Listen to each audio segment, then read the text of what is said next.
You have a stand-up special that you've done, which is a new turn for you. I mean, so often I see you submerged in characters and voices, and you're so good at it, and then to sort of be yourself up there talking is quite, I imagine, a different experience. Yeah, it was. I've always sort of done stand-up as a sort of a side thing. Like I always had I always had a little bit of 15, 20 minutes of material, but it was always, and I did a special years and years ago, but even that special was sort of half characters and half stand-up. And then I just burped. And I tried to talk through it, and let's play that again. Can we hear that back? And there it is. Okay, we can go on YouTube and check that out later. Okay, so enhance it too. Yeah, really. Get in there, dig it out. So it was always felt like a thing I did on the side, and then it was like, and I realized part of that was out of fear. I think because it's, doing even like going and doing like 70s Eater on your show, it was like, oh, that feels like more versus me sort of getting up there and telling some story from my life. It was like, oh, this feels like more fun and different. So ultimately, I wanted to do it and sort of be like, I can be a real like stand-up comedian on stage for an hour and do this. This is a pretty low bar. As I say it out loud, I'm like, I really just wanted to be on stage for an hour as myself and see if I could physically do that.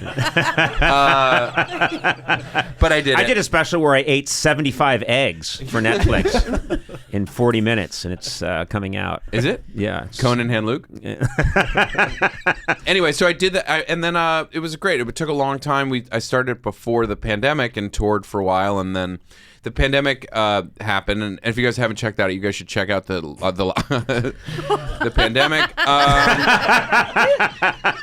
The pandemic is on tomorrow. Yeah, the pandemic's on tomorrow. Yeah. Well, the COVID variants are coming on later in the week. Yes. But the original is on tomorrow. The original's on tomorrow. Who's very bitter about the variants, by the way. Really like, hey, what the fuck? I was here. I'm the one that locked it all down, and now there's fucking variants.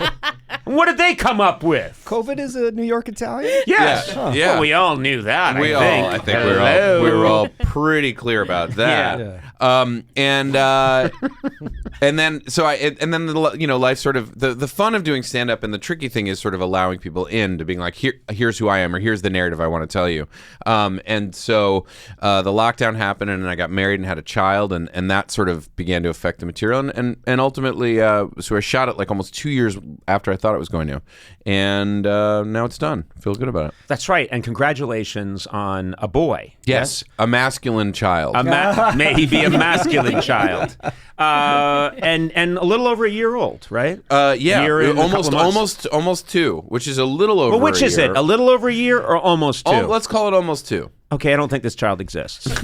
You seem very vague on the facts. He's I guess he's sort of, people ask how tall he is. He's like sort of purple. Does that make sense? It's clear you've had no child and you're just trying to use this. No, it's got for hair. Information. It's got hair in all the parts. So all of the parts? Yeah. Oh, wow. Wow. The TV in the middle of the stomach. Ooh. No, you didn't have a child. You got a Teletubby, buddy. Yeah, you got a Teletubby. In fact, you got the gay one.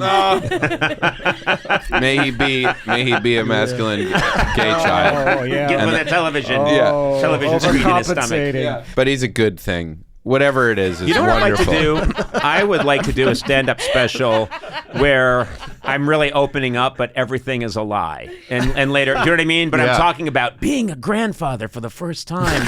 And I'm talking about it, and I'm really opening up, and I'm talking about my divorce, but I'm not divorced. I don't have grandchildren. Yeah. There's nothing. Well, it gets a real emotional. Like I'd love the real, like the one-man show. Yes. Conan one-man show. Yeah, and then where I talk lessons about, are learned. Yeah, and then the part where people really get mad is when I start talking about how I was in Nam, and people are like, "Okay, fuck you. Yeah. You were not in Vietnam." And I'm like, "No, I visited it was like in 2006. It was a good trip. I stayed at a 5-star hotel." Yeah.